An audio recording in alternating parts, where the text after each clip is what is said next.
اعوذ باللہ من الشیطان الرجیم بسم اللہ الرحمن الرحیم۔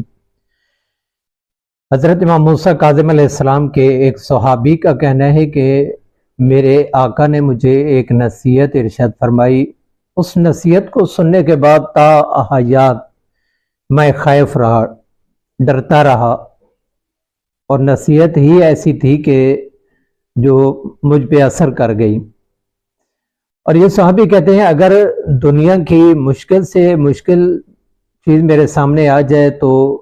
میں اس سے اتنا خوف زدہ نہیں ہوں گا جتنا امام موسیٰ کاظم علیہ السلام کی اس نصیحت نے مجھ پہ اثر کیا۔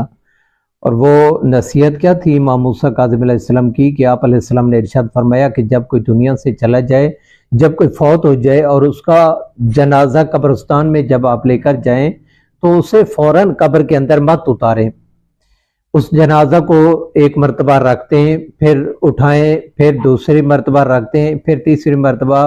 آپ علیہ السلام نے فرمایا اٹھانے کے بعد قبر کے حوالے کریں۔ قبر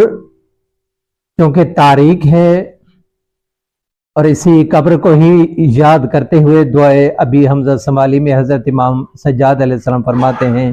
اب کی لے ظلمات قبری، اب کی لے لحد قبری۔ آپ فرماتے ہیں میں قبر کی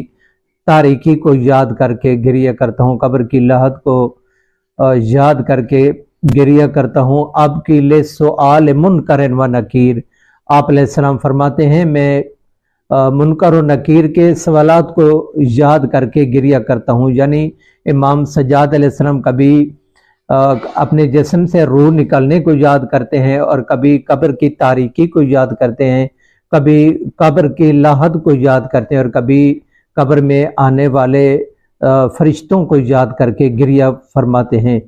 ایک ہمارے اندر غلط فہمی ہمارے معاشرے میں یہ ہے کہ تلقین ہو جاتی ہے اور فوراً قبرستان جاتے ہیں اور جنازہ دفن کر دیتے ہیں اور فوراً واپس آ جاتے ہیں، لیکن ایسا نہیں ہونا چاہیے۔ جبکہ روایات کے اندر ہے کہ اپنے قریبیوں کو چاہیے، اپنے ورثاء کو چاہیے کہ دوسری تلقین بھی بیٹھ کر قبر پہ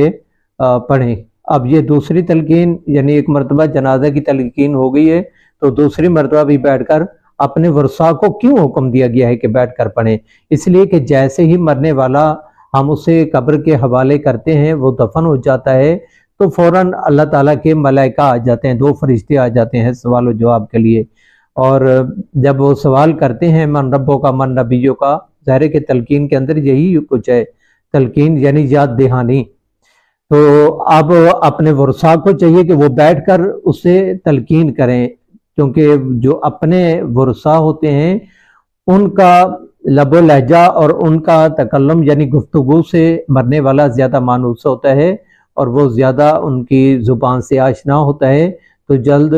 اس پہ وہ گفتگو اثر کرتی ہے، یعنی تلقین اثر کرتی ہے۔ اللہم صلی علی محمد و آل محمد وعجل فرجہم۔